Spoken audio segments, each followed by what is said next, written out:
Hi everyone, welcome back to my channel. Today I'm going to share another PLR case study, past life regression therapy case study of a scientist who came to me for her relationship issues, and we explored a few of her lives, and we also did a future life progression for her on the spot.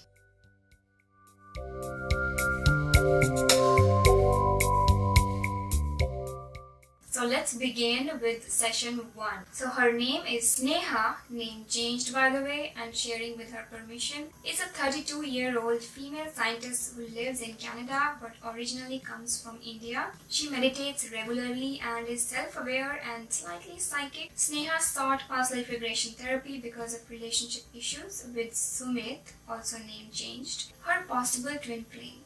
We never like to label people, right? They dated in the past, but Sumit now has a girlfriend and they plan to get married.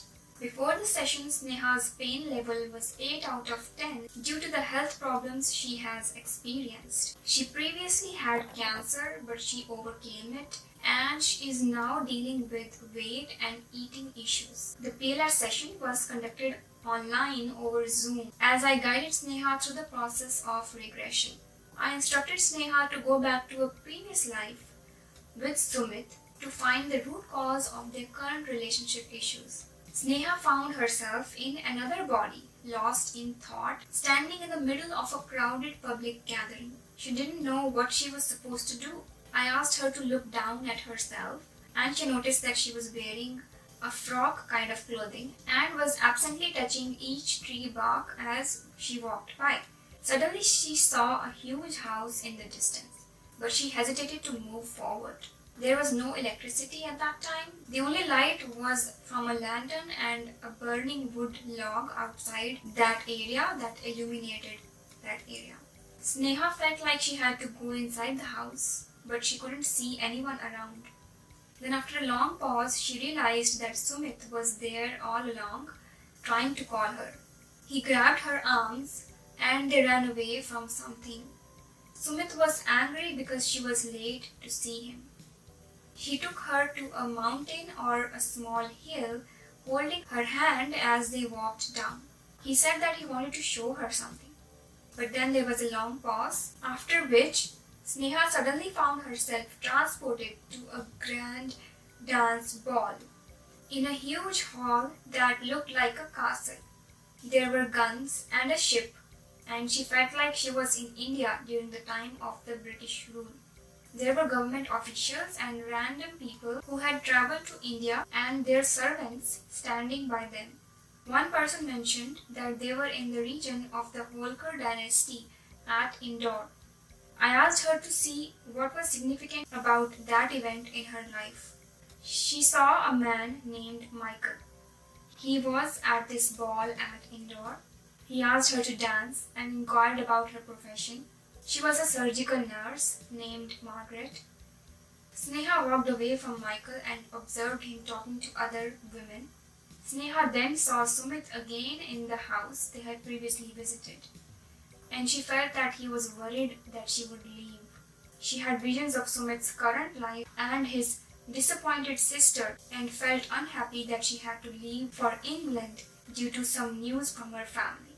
So what I was observing here is that there was a lot of mixture of Sumit in her previous life and Sumit and his sister in her present life, and the emotions and everything, they were getting related to each other. They were like going to and fro again and again, and I think that is only because those emotions had a link to those past lives.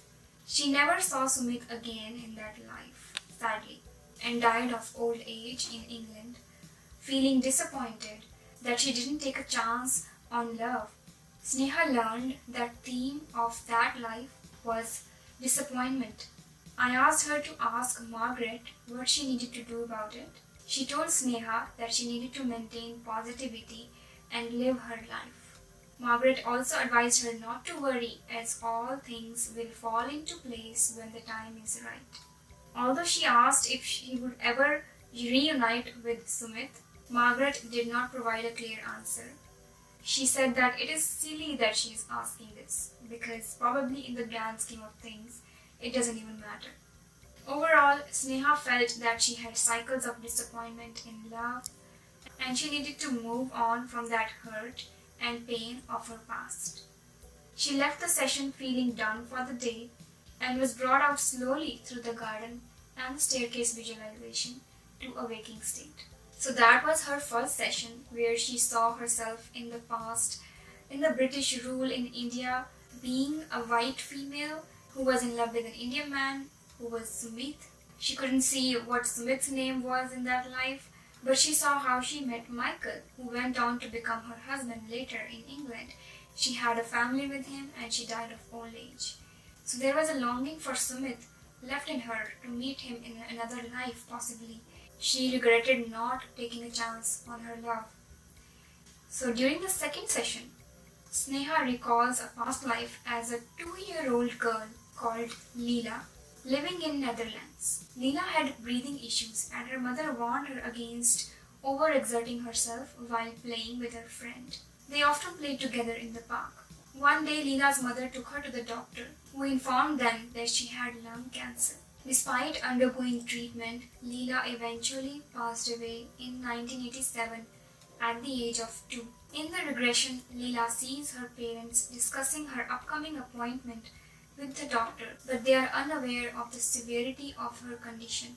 I asked Sneha to ask Leela if there's any message she has for her. Her message was to keep fighting her illness with bravery and that she will win the battle with cancer in this life, which is true. The root cause of Leela's cancer was since birth, which is not elaborated upon further, so I wanted Sneha to explore deeper into this issue to see where exactly the root cause of her cancer lies. So sometimes the root cause of things can span across multiple lives and just visiting one lifetime does not solve it. So I decided to let Sneha explore deeper into more of her past lives for the actual root cause of the issue. I guided her accordingly, and after a pause, Sneha tells me that she is seeing a vision of a newborn baby boy who was born into a wealthy Rajputana family in a hospital room in Rajasthan during the early 1900s. The family was celebrating his birth and there was smoke in the room itself, possibly from hookah. The boy's name was Rana. As he grew up, Sneha saw her past self, Rana, smoking and playing with other children. As he got older, he continued smoking and eventually started drinking excessively. Smoking was completely normal in their culture. Everyone from ladies to gents to children used to smoke. Sneha then saw herself as a young man around 25 to 30 years old, coughing up blood and struggling to breathe. He was taken to the hospital where he died due to excessive drinking. Rana saw himself floating above his dead body, realizing that he was not happy with his life and was sorry for the lifestyle he led. He had ambitions but could not fulfill them because of his bad habits. Rana's message for Sneha was to avoid smoking and drinking as he had major health consequences which span multiple lifetimes. So this shows that a single health problem or a single effect that is carried on to your physical body in your present life can be carried on to multiple lifetimes. One physical illness can span multiple lifetimes until you take the time and effort to actually heal that issue from the root cause. Now Rana also had throat and liver issues and could not do much in life because of his bad habits. Sneha also saw Rana's grandfather, who was Sneha's grandfather in this life as well, and he had died from drinking and smoking as well in that life. I then asked Sneha to ask Rana if there was any other message, but he did not say much except for the word focus. On sensing that there wasn't much left to explore here, I then shifted the theme of the session to explore the issues of her weight gain. I guided her to go back to another life to find the root cause of her weight gain now. Slowly, she saw a vivid image of a young girl eating ice cream while her mother was trying to comb her hair. The girl's name was Nikita, and Sneha felt that her mother during that time was smothering her with love. Something felt off. Nikita looked sick with dark circles around her eyes, various deficiencies. Sneha realized that her nails looked different, which is common in people with deficiencies. Nikita was wearing a white frock and her mother was wearing a sari. Sneha felt that this life was probably in the 1960s in North India. I then asked her to go to a significant event of that life.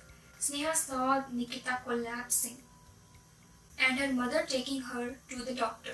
The doctor diagnosed her with deficiencies and prescribed medicines while suggesting that Nikita's diet needed a huge change.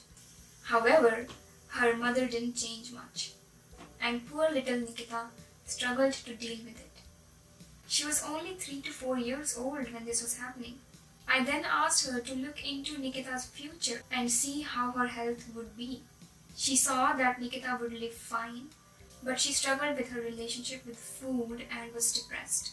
She grew up to be obese and very tall, but accepted her body the way it was. She got married to a man and they had 2 sons who didn't look like her, but they were healthy.